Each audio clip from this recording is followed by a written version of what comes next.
It all began with a single leak, just one hidden line buried deep inside a confidential telegram, but it was powerful enough to rattle an entire continent. Traoré, the leader of Burkina Faso, was given only 2 days to hand over 70% of his nation's gold reserves. If he refused, the country would be forced to pay its full debt and accumulated interest, a staggering $5.6 billion. And at the bottom of that telegram stood one name, Donald J. Trump. At the time, Trump was the president of the United States, the loudest voice within the G7, and a dominant force inside the International Monetary Fund. But this was no routine political maneuver. It was the calculated use of absolute power disguised as backroom diplomacy, a global economic assault framed as negotiation.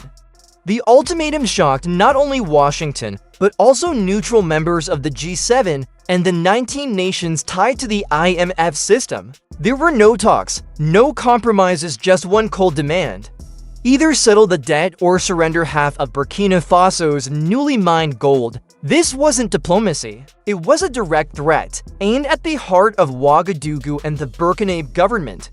And before diving deeper into this saga, don't forget to subscribe to keep up with content like this.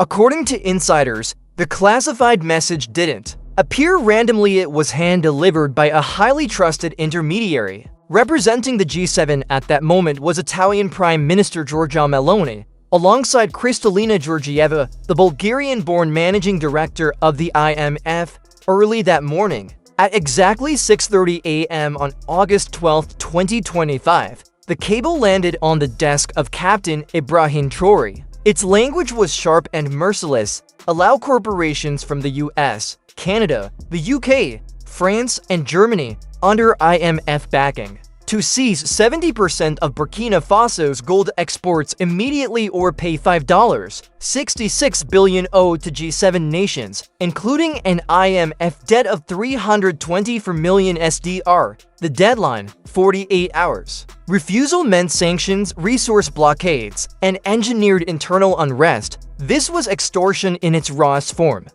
The tone, believed to come directly from Donald Trump, was cold and unforgiving. We saved you from terrorism. We fed you when you starved. We loaned you money. Now repay your debt or face the price. But Trump miscalculated. The most powerful man in Burkina Faso was not easily intimidated. Traoré didn't flinch. He immediately gathered senior politicians, top military officials, and trusted mining executives. His message was resolute. Tell the G7 and the IMF that Burkina Faso is not for sale. Within hours, the story erupted. From Lagos to Kinshasa, African media splashed bold headlines. The West demands Africa's resources, Traoré given today. Ultimatum, the world turned its eyes to Burkina Faso, but Traoré didn't reply with words on paper.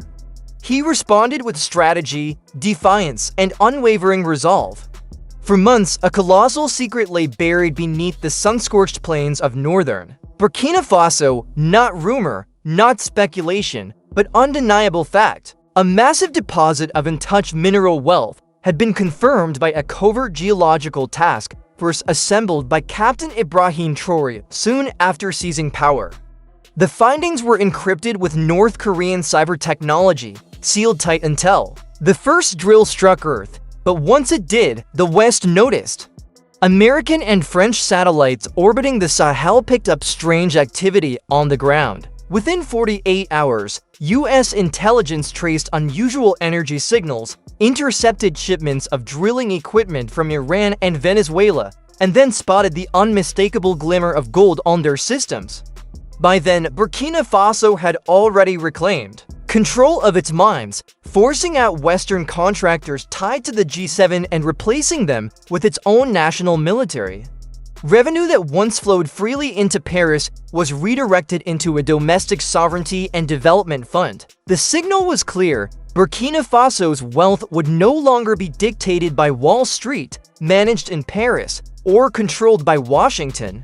It was now anchored in its own soil, its own people, its own army, and its own future. This was more than defiance. It was a model, and that model terrified the West. They didn't just want the gold.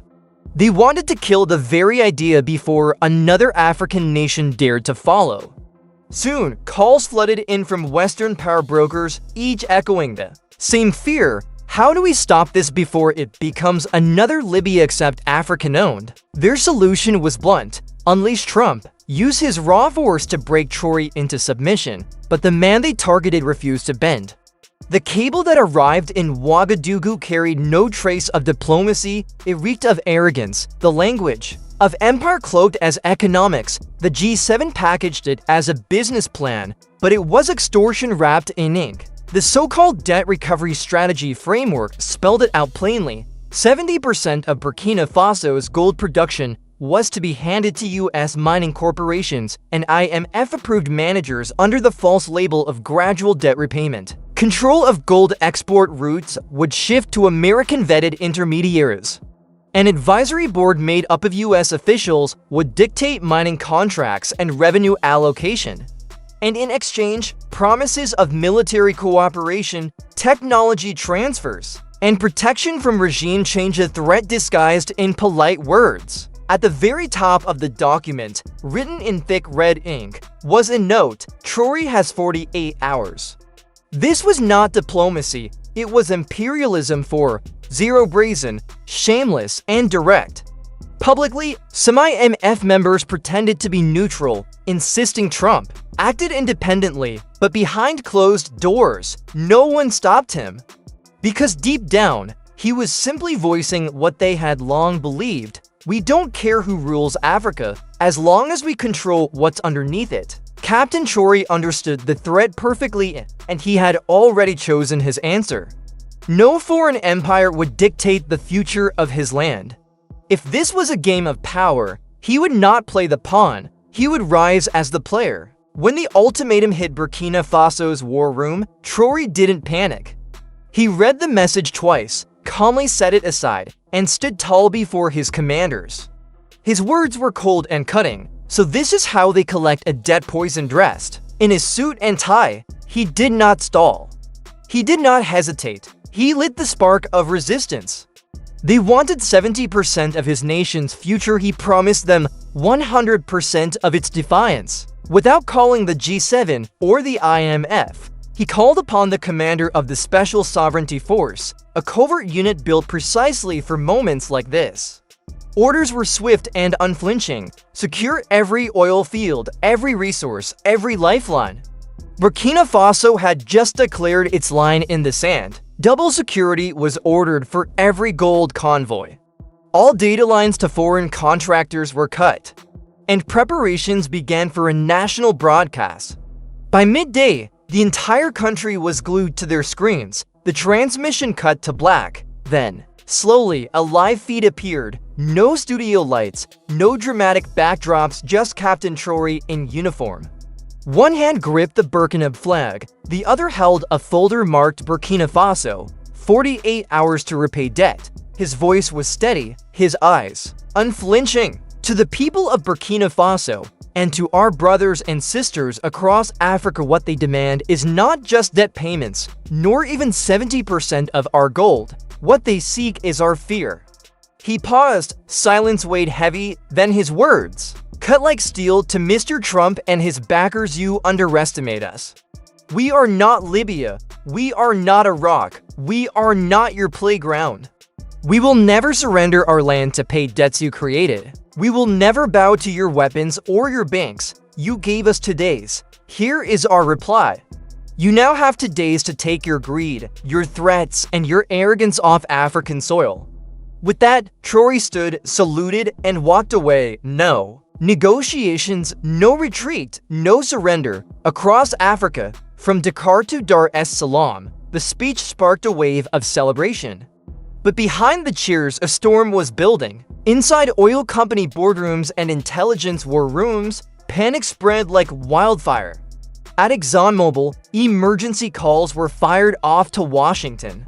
At Halliburton, executives scrambled to assess financial fallout, and in Langley, the CIA's alarms lit up. Traore had not only resisted, he had gone public. That was the real danger. Because if Burkina Faso could defy the West and survive, What would stop Mali, Niger, Chad, or Congo from rising next? Pressure intensified overnight. CIA operatives became more visible across West Africa. Drones circled above Burkina Faso's gold routes. Smear campaigns erupted online, branding Traore reckless, unstable, even insane. Near the Ghanaian border, private military contractors linked to Western intelligence were spotted moving in. Washington's directive was blunt, and this, now. But on the ground in Burkina Faso, the truth told a different story. The resistance wasn't collapsing, it was multiplying. Every attack only strengthened the resolve. Communities rallied. More young men and women volunteered to guard the gold mines. University halls filled with debates about sovereignty and Africa's future. Women's groups organized supplies for soldiers on the front lines.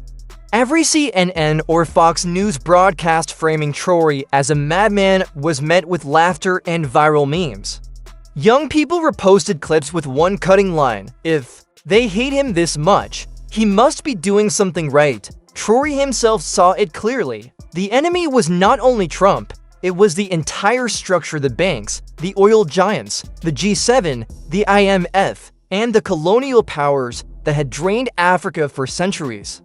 And now that system was unleashing everything it had against one man because he dared to attempt what no one else thought possible.